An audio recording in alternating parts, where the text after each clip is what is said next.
in a position that was closer than anybody else, just by happenstance, that allowed me to look for some period of time at the president's head wound, probably 18 to 20 inches away from it.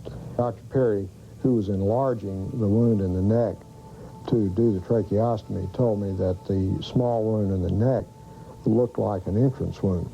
The head wound that I saw was a very large wound in the right posterior part of the head. Well, where did you think the shots had come from? What did you think? But I think, even then, that I would have thought that this was certainly an exit wound in the back of the head, and that therefore the shot must have come from the front. I viewed the autopsy pictures. They had the frontal part of the cerebrum here and the skull out. So when the picture was taken, you think they pulled the skin back up over this wound? That's the only thing I can postulate, because the back of his head was gone. This was a huge hole. It was on the right.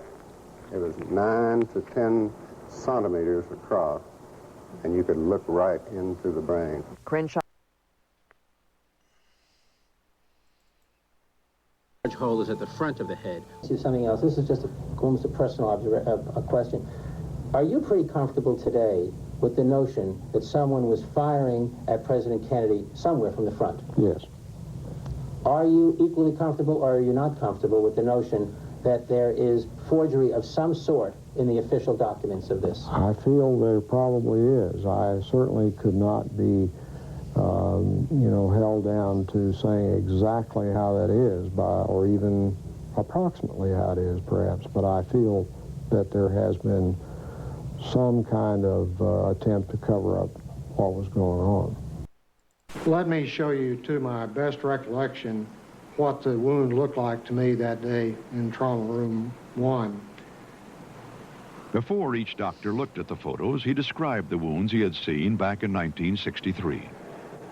I could see the president's head wound quite well, and I was probably looking into a wound that was on the lateral or the side part of the head and the back part of the head. It would be this portion of the head right here.